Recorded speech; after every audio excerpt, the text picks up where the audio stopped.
in control in the early going. Here's one of the rare Hawk highlights. Trae Young, iso ball on Pat Connaughton, but he was just 6 of 16 from the field. Little shimmy there.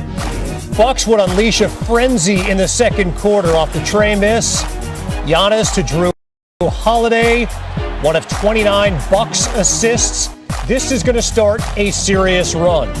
Next possession, Chris Middleton, Brook Lopez turning back the clock. Middleton had 8 dimes in this one. Later, Middleton, Lopez, corner 3. Lopez had 16. It's a 9-0 Bucks run. It's a 15-0 Bucks run. Middleton, Holiday. Bucks made 15 threes. The run is 18-0. Off the Trae miss, Middleton, Holiday, cherry picking. It's a 20-0 Bucks run. It was like a King Kong Bundy avalanche, suffocating. The Bucks outscored the Hawks 43-17 in the second quarter, plus 26-point differential, tied for the most in any playoff game in franchise history. It was 77-45 at the half. Trae hounded all night. He turned it over 9 times, most by any player in the postseason. Third quarter off the miss. Giannis gonna rebound it, and then a little give and go with Middleton. That J that was so wet all postseason was broken in game 2, and Milwaukee capitalized on everything. Here you go, Giannis all the way to the bucket. What a physical player he can be. Clint Capella was a non-factor in this game after a great game 1. A lot of mean mugging and a lot of deer fearing. And man, that beer is going down smoothly in Milwaukee tonight. 125-91. Game 1 was a tough game. We had our opportunities. I don't want to get into there was an effort in game 1. The guys were, they were doing a lot of things. There was a lot of things we did well, and we just needed to do more things better this game. The effort was great this game, but it wasn't an effort thing in game 1. And, so I think the guys were good. They were committed. And now we got to go do it again. Tonight we wanted to set the tone, just make sure they weren't going to be comfortable. We wanted to be physical with them, do it without fouling, of course. That was just the main message tonight. It's just the aggressiveness that we didn't have from game 1 needs to be here game 2. We're going to have to play harder. That intensity that they came out with, it wasn't a surprise to us. But they showed that there's another level that we have to get to. And they totally just dominated the entire game. I mean, I take complete responsibility for what happened tonight. Taking care of the ball is something I got to be better at, and I will be better at it. So it's really just they just upped their physicality tonight, and we got to do the same. We'll get a chance in game 3. Giannis extended his postseason streak of 25-point games on 55% shooting to 5 on Friday. Over the last 30 postseasons, the only dude to do that, Shaq. Giannis arguably playing the best ball of his career this postseason. He scored over 25 in a playoff career best 7 straight games, and the Bucks even the series at 1. We now welcome Stephen A. Smith to the show. Stephen A., Trae Young was coming off a 48-point performance in game 1. Unstoppable. Tonight, totally different story. The Bucks just stopped him cold. What changed? They big boyed him. They really attacked him. They created a lot of turnovers. The Atlanta Hawks didn't come out prepared for game 2. It was almost as if they had the attitude, we got game 1, so we did what we came here to do. We're good. And so they were sloppy. They were careless with the basketball. And here's all you need to know. Their leading scorer was Trae Young, who shot 37% from the field, had his worst offensive outing in this postseason, and was a minus 29 on the basketball court. That doesn't take into account that they were outscored 43-17 in the second quarter, 32 points in the first half. This was complete and utter domination, with the Milwaukee Bucks saying, we are the big boys. We understand how great you are, but you're a miniature dynamo, and we're not going to let you beat us. We're going to force somebody else to do it. And they were ill-equipped to do so, with Trae Young having such a struggling evening. Yeah. Really, pretty simple. At no point was it even close. If you're Nate McMillan, what would be your biggest concern looking at that game? Well, your biggest concern is the size advantage and the fact that you've got to do something about Giannis Antetokounmpo being able to go downhill whenever he pleases. Because what he's going to do is he's going to put himself in a situation where he's going to back up, he's going to purview the landscape of the interior, and then what he's going to do is going to attack the basket. And he's either going to lay the ball in, he's going to kick it out to an open three-point shooter, or he's going to make or miss the shot. That's really what it is. And one of the things that's very, very dangerous about what I saw tonight is that Giannis, even though he launched a three at the end of the first half, he was pretty content with just attacking the basket and scoring that way. And when he's in that kind of mode, he's able to galvanize his teammates, not to mention the fact that he creates open shots for guys on the perimeter, like a Drew Holiday who finished with 22 tonight, like a Chris Middleton who had a decent evening tonight, like a Brook Lopez who hit 6 of his 8 shots and hit 3 3-pointers as well. So when you have that going on, it's all started and ignited by Giannis Antetokounmpo attacking the basket, which is his strength. If he gets away from his weakness of trying to shoot perimeter shots and just becomes hell-bent on attacking the basket, the Atlanta Hawks don't have the size to offset and withstand that. So they're going to collapse, try to help out for him. He's going to kick it out to open shooters. And if those guys hit open shots, this ain't going to be a series. The same Atlanta Hawks team that looked capable of going to the finals and winning a championship in game 1 is the same Atlanta Hawks team that could get bounced out quick, fast, and in a hurry if things don't change from what we saw tonight. Absolutely. You have to think this Bucks squad, especially Giannis, feeling very confident right now. But now they head to Atlanta for game 3. How do the Bucks approach this game? Well, they got to take with the same mentality they have for game 2. This ain't game 52 or 55 of the regular season. This is the Eastern Conference Finals. A berth to the NBA Finals is at stake. And all they got to do is recall what transpired a couple of years ago. They had a 2-0 lead on Kawhi Leonard and the Toronto Raptors. And then Nick Nurse, the coach of the Toronto Raptors, walked into the locker room and said, we have to make adjustments. And Kawhi Leonard at that time said, the adjustment is that I will be guarding Giannis Antetokounmpo. I will be guarding the Greek Freak. And then he got up and walked out the locker room, and that was that. That's the kind of stuff that you want to see. The problem is the Atlanta Hawks don't have the personnel to make such a declaration and then back it up on the defensive end of the floor. Offensively, they can make a lot of noise because they can hit perimeter shots. Trae Young can create some problems for a lot of people that are trying to suffocate him and defend him. And if the Milwaukee Bucks don't trap him with a level of frequency, then he'll find himself in one-on-one situations where he could draw fouls, get the right guys out of the game, and that'll free him up to be in attack mode. That's pretty much what the Atlanta Hawks have at their disposal. They had that coming at their disposal into this series. They were smaller, but they could really, really shoot. They could play. They could hit shots from the perimeter. They're going to have to do that against the Milwaukee Bucks, and they're going to have to pray that those guys that Giannis kicks it out to either can't hit open three-point shots, or you just stay at home and let Giannis kill you with 2-point shots all day long while you key up on everybody else and you hit threes and hope that that works. But there's a lot of hope and prayer involved when you're undersized as a team going up against a team like the Milwaukee Bucks. Absolutely. We know Ice Trail tried to put on a big show and performance in front of his home crowd, but with the Bucks and what they did tonight, they're going to make it tough on him. Stephen A. Smith, thanks so much. No problem. Take care. He did a great job. He set the tone defensively. You know, when you see your point guard picking up full, now you're behind him. You're ready to go. And man, he did the unbelievable job. He forced him into turnovers. He made it as tough as possible. He made them play deeper into the clock. So when they were coming down, it was 18, 17, 16. So we need that from him. We need him to keep doing that, and he definitely helped the team a lot. It was great. It was a group effort. I think we all tried to help each other. We tried to kind of clog up the paint as well as take away threes. And then on top of that, multiple rebounds. 2 guys on Capella, fighting Collins. Really just being able to find bodies and hit them and kind of space them out and go from there.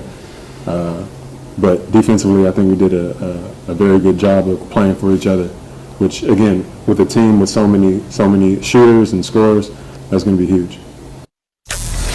So you heard him talking about it. Here's Rates like a good neighbor.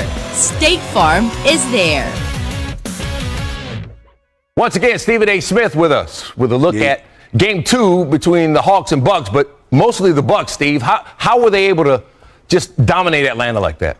Well, they were in attack mode, obviously defensively. They were causing a lot of havoc, causing a lot of turnovers, and I felt they demoralized the Atlanta Hawks pretty early when they went on that 20-0 run in the second quarter, ended up outscoring them 43-17 in the second quarter and being up by 32 at the half. If you look at the myriad of shots that the Milwaukee Bucks were shooting, Giannis goes to the hole with virtually no resistance. Brook Lopez shoots a three with virtually no resistance. That was happening to the Atlanta Hawks throughout the evening. It was almost as if they had the attitude, we already handled our business. We came here to get one game. We got it in game one so we could slack off in game two. But in the same breath, Milwaukee did amp up its defensive tenacity. They knew they couldn't fall down 0-2, and they played with a level of urgency, and the Atlanta Hawks didn't because they felt like they could afford not to.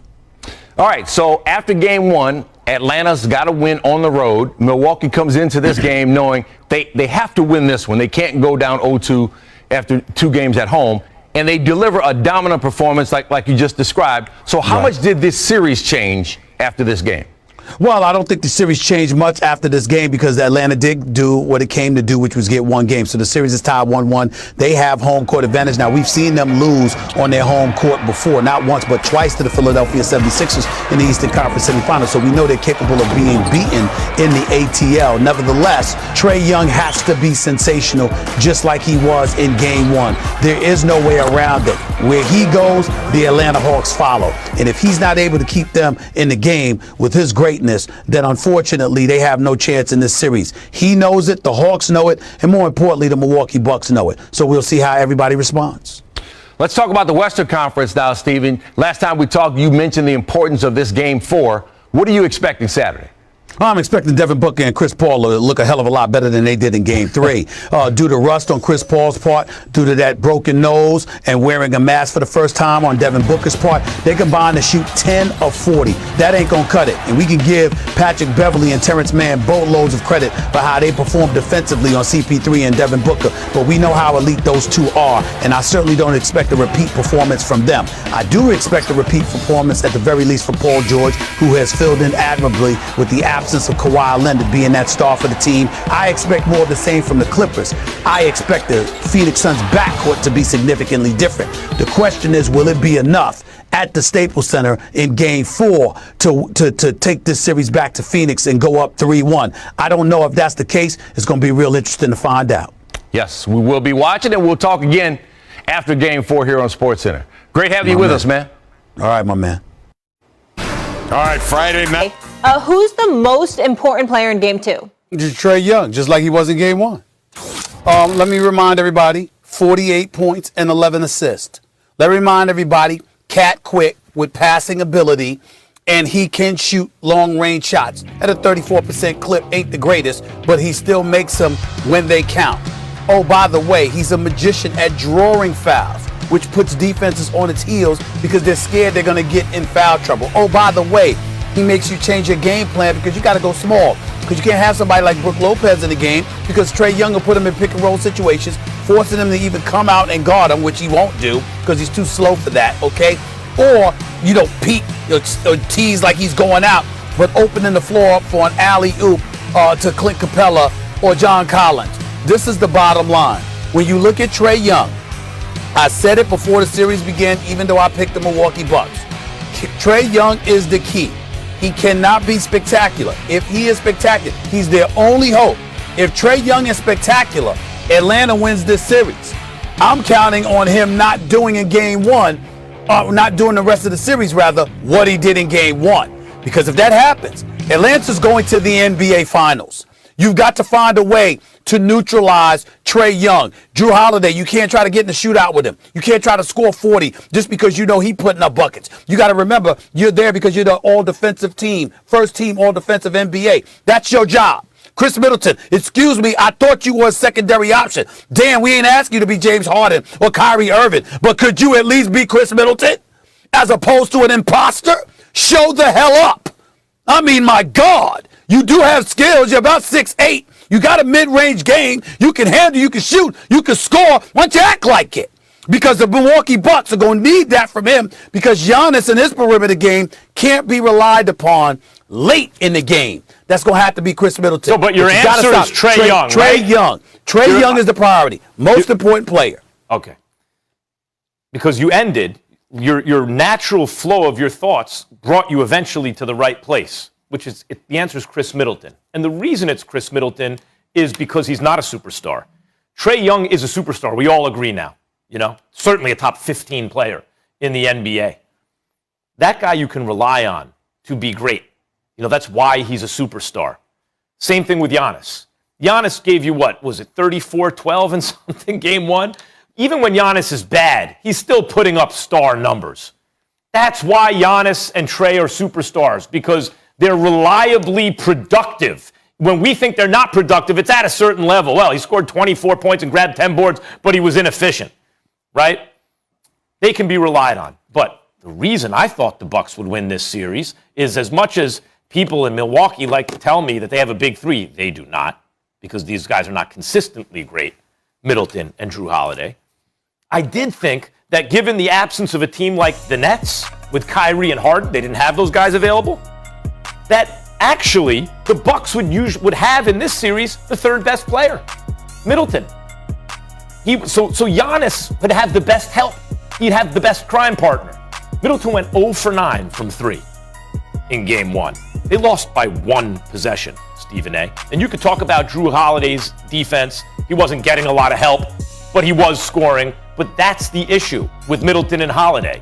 They're usually good and sometimes excellent, but they're not usually excellent. If they're great. If they were usually great, they would be perennial all-stars.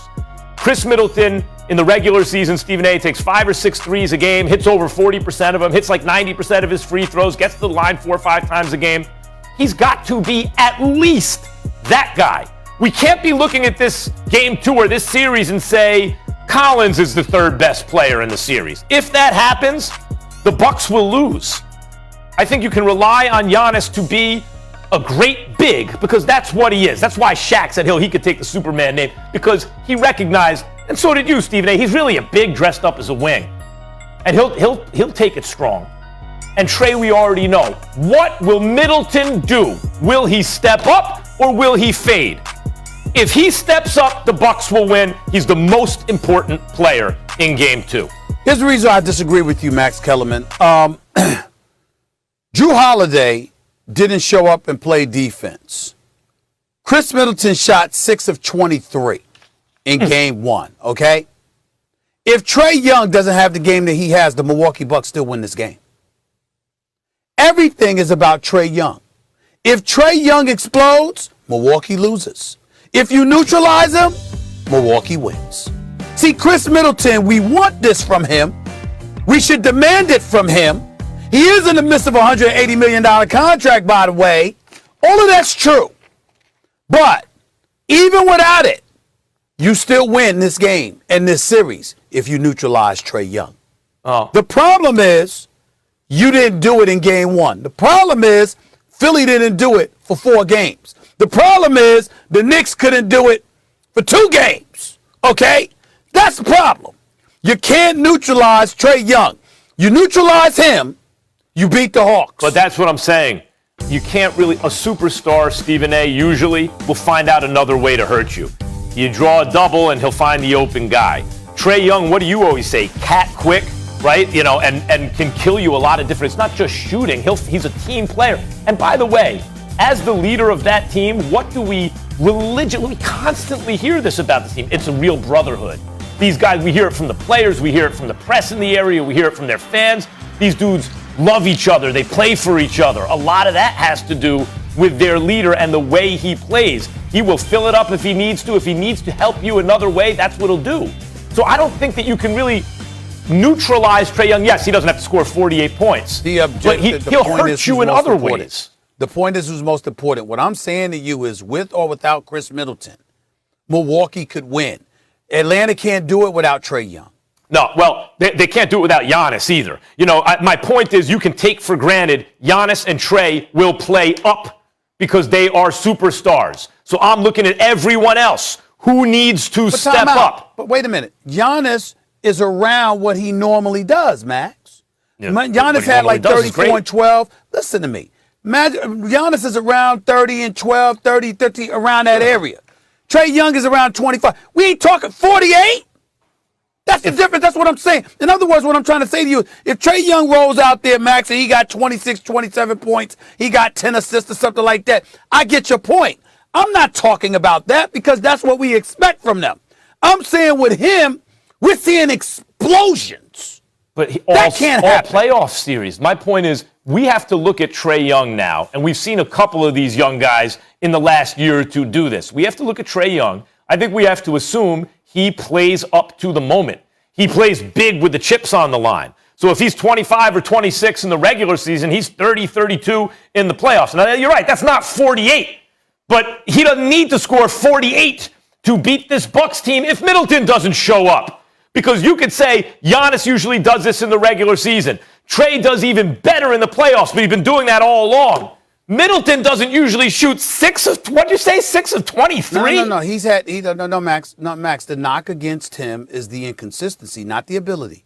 The knock against Middleton. The knock against Middleton. No, that's religiously. Yeah. Religiously on a night in, night out basis. Although the averages will be there, on a night in, night out basis, you don't know what you're going to get from it. And that is my very point when I talk about the difference between a real big three. I look at Phoenix, Chris Paul, Devin Booker. I think DeAndre Ayton has elevated himself, and a fake big three. Giannis, Middleton, and Holiday. Middleton and Holiday are good players. They're not great players. And Middleton has to figure out a way to be the best version of himself tonight. And if he can do that consistently in this series, the Bucks will win. If he can't, they won't. Stephen A., let me ask you this. The Bucks are favored by 8 when we're talking about stars and big threes and all that. Do you think Trae Young is the biggest star, the biggest draw left in the postseason? Right now, he may be because of the way that he's playing.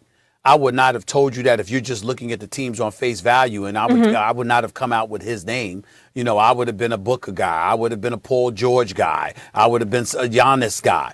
But based on the way they've performed thus far in the postseason, Trae Young has stole the show. Trae Young has sent the Knicks home. Trae Young has sent Joel Embiid and Ben Simmons home and got Ben Simmons on the verge of being traded. By the way, I got some information about that too, by the way, anytime y'all want it. Let's hear it. Let's hear it now. I want to hear it now. You look at Trae Young, I mean, this is what he does. As it pertains to Ben Simmons, here's the reality. As it was reported, Rich Paul talked to the Philadelphia 76ers, and obviously he's Ben Simmons' agent, so you're going to want some involvement. Didn't ask for a trade, but certainly if Ben Simmons were to be traded, he wants some say in where he goes. That's what the reality is. And in the end, Philadelphia is trying to claim that Philadelphia is not interested in moving Ben Simmons. Let me tell y'all something. That's a damn lie. That's a damn lie. Okay? It's just that they're not interested in getting trash back for him. You make a solid, bona fide offer. The Philadelphia 76ers are going to consider it. I believe the Golden State Warriors are going to make a push for Ben Simmons. Okay? So keep your ears tuned. Stay tuned. Ben Simmons, it's possible Ben Simmons can end up in Golden State with Steph Curry, Klay Thompson, and Draymond Green. I'm not saying it's going to happen. All right, but calls have already been made. Things are percolating, and it wouldn't surprise me at all if something like that ended up going down. This notion that Ben Simmons ain't no way Philadelphia is moving him, hell yeah, they'll move him if it's the right offer. They won't move him for garbage. They won't move him for something that's not a good offer. But I'm telling you, I know a lot of people in Philly, as y'all both know. Yeah. Ben Simmons, let them get the right offer. Ben's gone. I'm looking at Trae Young. That's good info, Stephen A. I'm looking at Trae Young's numbers in the playoffs because he's made the playoffs 3 times in his career because the East is weak. And I'm looking in the regular season. Trae Young is the biggest star left in these playoffs because of the way he plays. Normally, he's 24-9. 24 points, 9 assists. He's a star, whether or not he makes the All-Star team. In the playoffs, he's 30-11. He's played in 13 games over the course of 3 seasons. This is not a fluke. This is who he is. He's a 30-11 dude when it matters most. He is. And Devin Booker, I think, you've identified him correctly without the face mask. You know, if it's really Devin Booker, that's his main competition. But since Trae Young always has the ball in his hands and he has a greater sway on the outcome of a game, in a playoffs with, we don't know if Kawhi will be there or not, Giannis, Yeah. Chris Paul, Trae Young's the biggest star. By the way, Stephen A., can Devin Booker not wear that?